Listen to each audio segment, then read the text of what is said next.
Eric Horn here with the great Clinton Yates and Bill Rhoden of Andscape. And we are here to talk about a topic that is always interesting and always has polarizing opinions.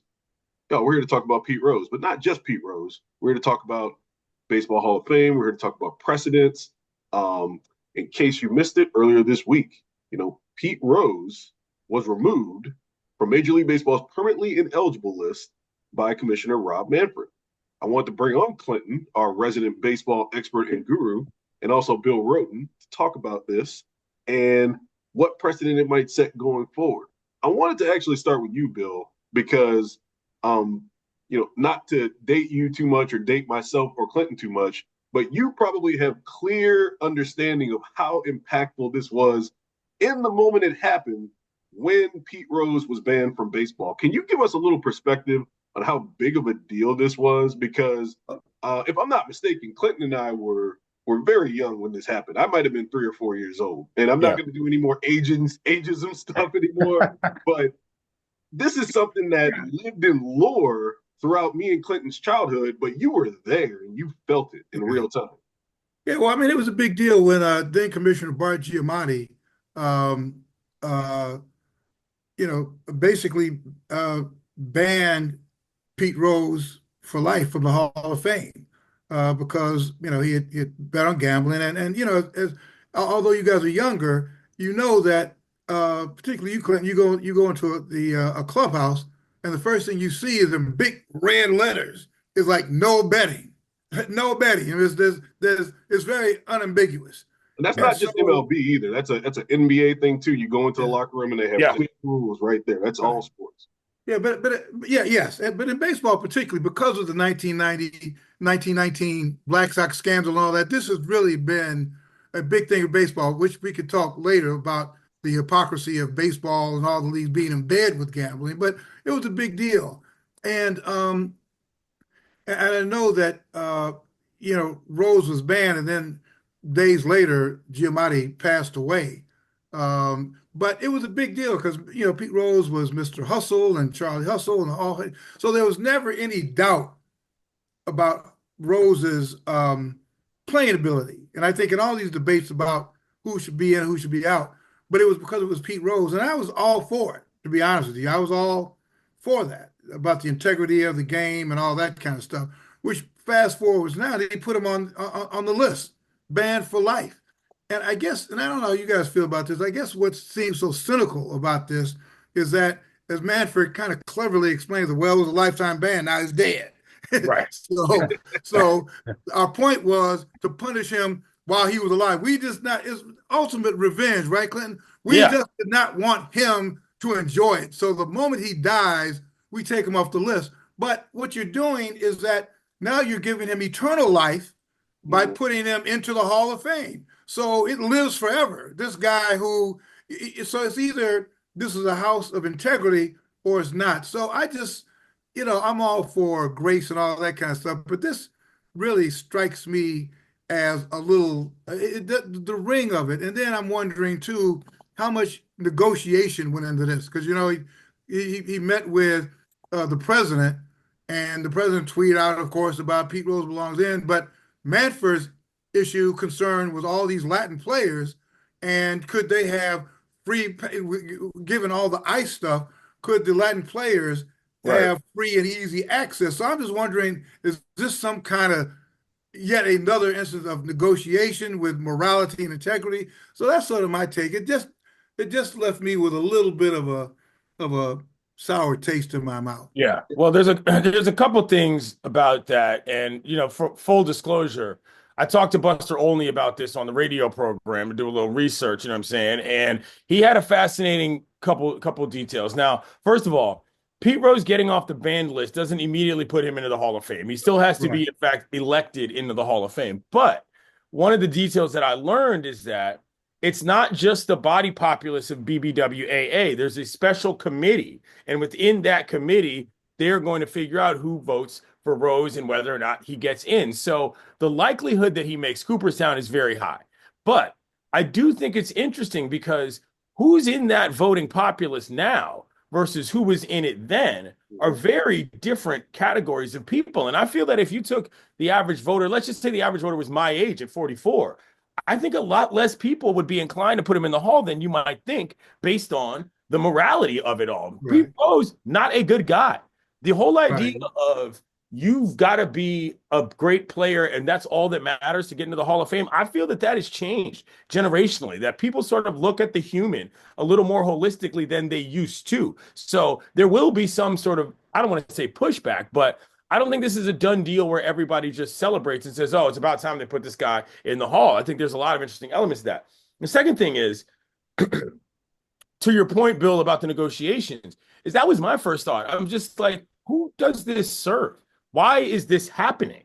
And Right. Buster very plainly said to me, he said he doesn't think that if POTUS doesn't speak up about it, that it happens. He said very flatly, he believes that these two things are related. And so if Buster's telling me that, and Buster started covering baseball in 89, the year that he was banned, so he's been as close to this as anybody, I'm thinking to myself, man, what a deal.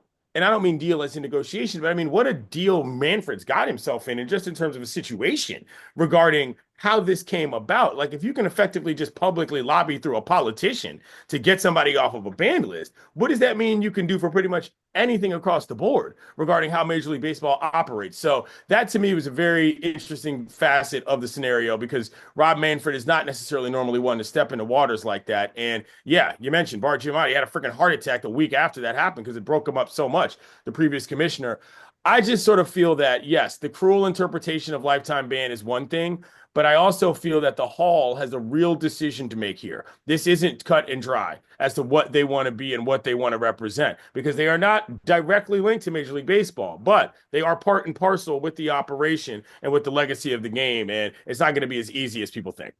Yeah, it's this strange dynamic we've entered in the, and we try our best to kind of like separate the politics and the sports, the church and state, but it's inevitable right now. It's inevitable in the way that this country is going, in that your politics and your sports are intermeshed because the current regime uses sports so much to kind of hammer home on these points that they want to get across. And whether it's a Caitlin Clark situation or whether it's the current situation with Pete Rose, they're using these platforms to speak to people and to get their agenda across. So it's like the ESPN reported on Tuesday that Manfred called Donald Trump about his ruling. He's had conversations with Trump throughout the process. So It's kind of like there's this unprecedented nature of, oh, our politics are part of our sports now. And for me, as someone who, grew up in an era, and this is a segue that I want to get into the real conversation I want to have. Despite the fact that Clinton, you laying out the scenario that it doesn't necessarily guarantee that Pete Rose is going to get into the Hall of Fame. Yeah. There are guys who weren't on this ineligible list that has existed for however long, for a century, that still haven't made the Hall of Fame, namely a Barry Bonds or a Roger Clemens or a Rafael Palmeiro. And we can get into the whole steroids of it. But if you have people lobbying for a guy like Pete Rose, who gets off of the ineligible list, and you can lobby for him, and let's say he does make the Hall of Fame, what's to stop anyone else for lobbying for some of these steroids guys to make the Hall of Fame, who have incredible cases to make the Hall of Fame as well? Clinton, we grew up watching these guys. We grew up watching these legends. And to me, it opens up this Pandora's box of, okay, if you're going to let in a Pete Rose, a shoeless Joe Jackson. How close are we to a shoeless Joe Jackson? How close are we to a Barry Bonds? How close are we to a Clemens or an A-Rod? You can argue, and that's the whole thing. You may be closer, and it, particularly you talk about this administration, you may be clearer to Clemens than Bonds. Yeah. If it's all playing to your base, clearly a guy like Rose is playing to this base. And so they may play to the Clemens base. If Clemens starts petitioning, so I just think that this whole idea that everything is up for negotiation, everything is up to making the deal, and in the sport and play, one of the things we loved about sport and play is that certain things were non-negotiable.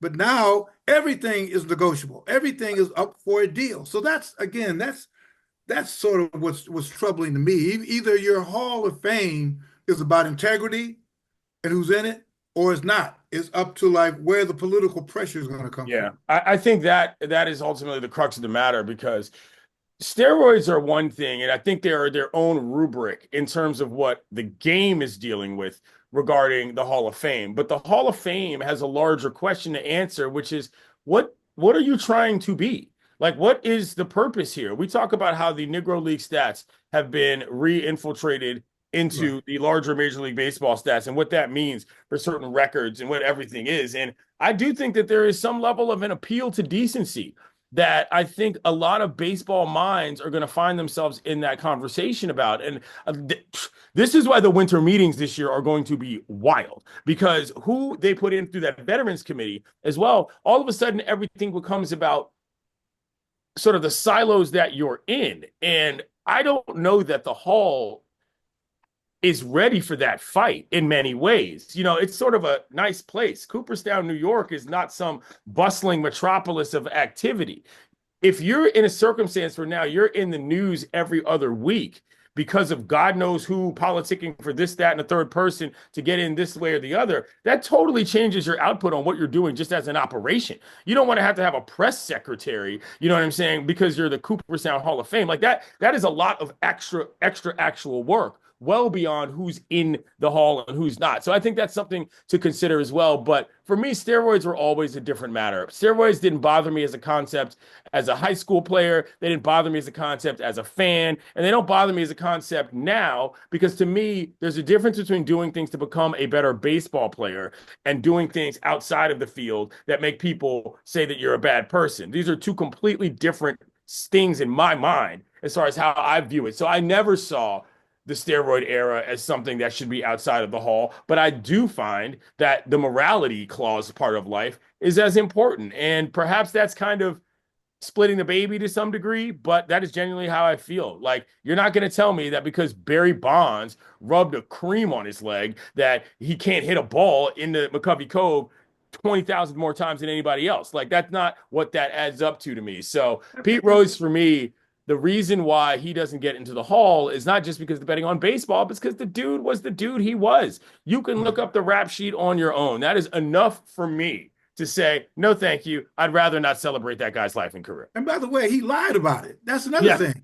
It would be different if he like fessed up, but he lied about it. Right. He kept lying about it until he was backed into the corner. And then about Barry Bonds, I mean, just as a technical thing, the government spent millions upon millions of dollars trying to like prove that he did unsuccessfully. They never did. But people talk about it as if, oh yeah, well, he was a steroid. Wait, the government tried and tried and tried and spent millions of dollars trying to prove that he used steroids and never did. And also to your point, Clinton, he was a great ball player anyway. So yeah, on so many levels, but I think what we agree on, I mean, I don't think we disagree on anything, but the thing that's troubling, and I don't know how much federal funding that Cooperstown gets from the government. sure. Yeah, because that could open the door too, you know, to like who gets in, who gets not. Because again, everything now, man, probably in an unprecedented way, is up for a deal. Let's negotiate. Okay, you want your Latin players to get safe passage.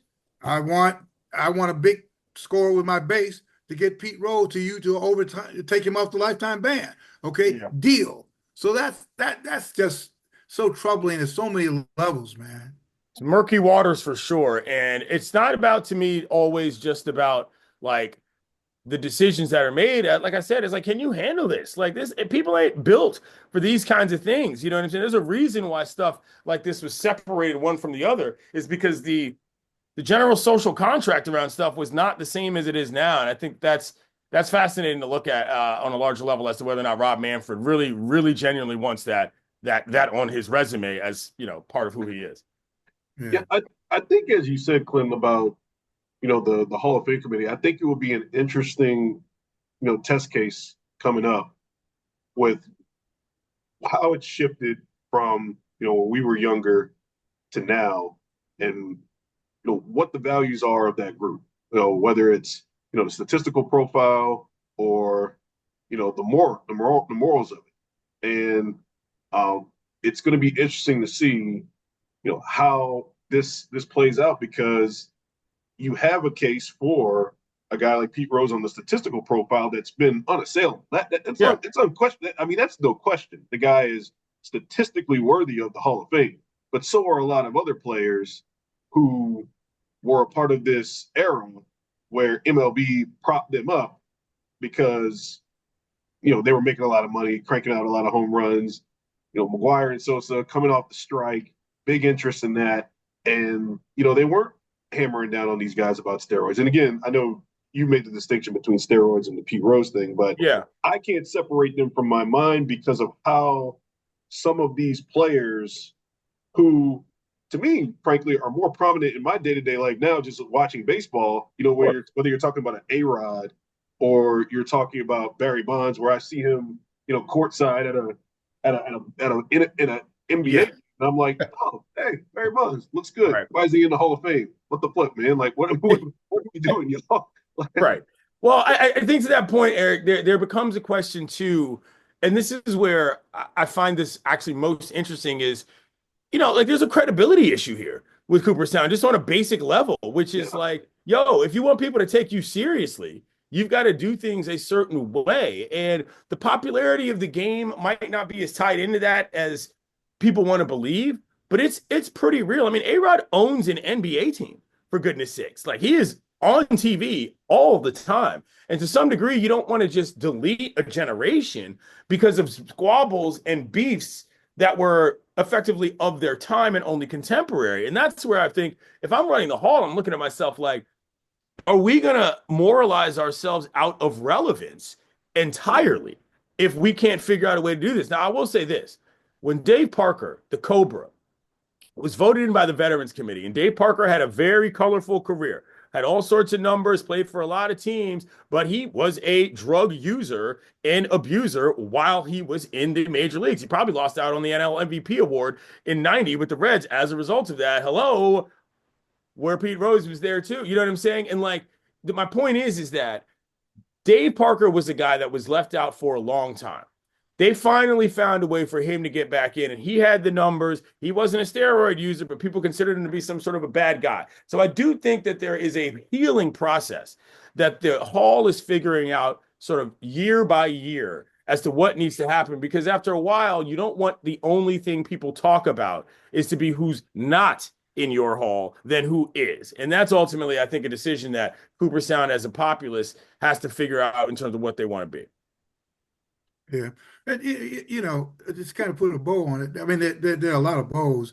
We all have a person who should be in the Hall of Fame, that our flag, and mine is Curt Flood, for so many reasons, Curt Flood should be in the Hall of Fame. So if you're going to drop the morale, if you're going to put, take Pete Rose off a ban list, why not take a Curt Flood who had a much more fundamentally positive impact, not just on baseball, but of all sports. But and again, that's one of those things we all have those are one of those lost cause. Because one thing you said I thought was interesting about the younger voters. I thought that you were going to go in the opposite direction, that the younger voters who, for them, Pete Rose is just like Jim Thorpe or somebody, Sure. Yeah. But you're saying they will be they may be less sympathetic.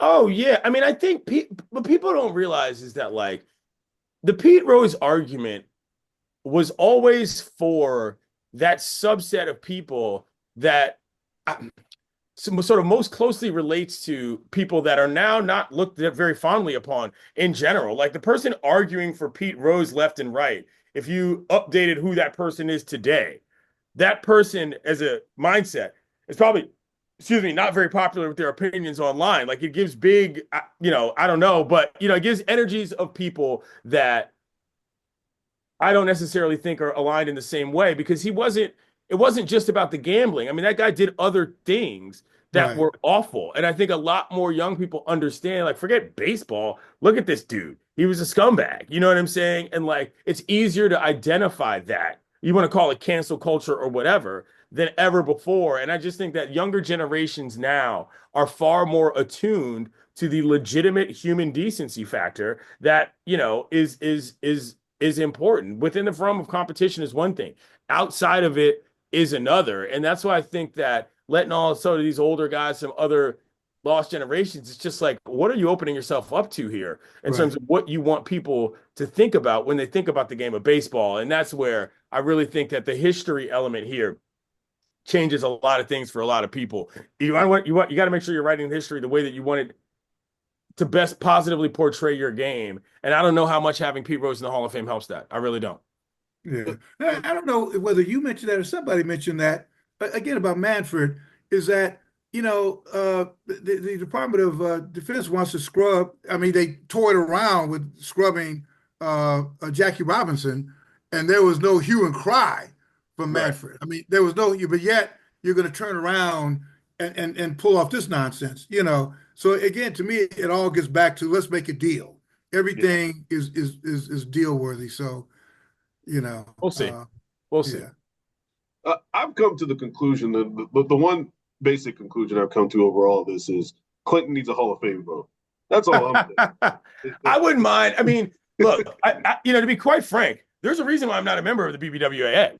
It's because of stuff like this. You know what I'm saying? I have no desire to necessarily be super associated with all of that. Would I do it? Would I join just to vote? Maybe. I mean, this is sort of a personal conversation, but yeah, part of the decision I've made to not necessarily go through all the shenanigans of all that is because this is foolishness. You know what I'm saying? Like, I've written columns about this. Cooperstown has an identity issue, well separate from who's in the actual hall. That they've got to figure out who do you want to be so that people like me actually care about going there. Never mind what they do on their own time.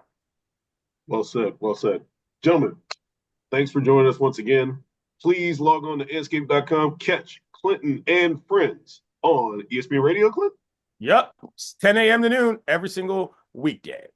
All right. And thanks for joining us once again. And we will see you soon. Hopefully next time we talk to you, Barry Bonds will be in the Hall of Fame.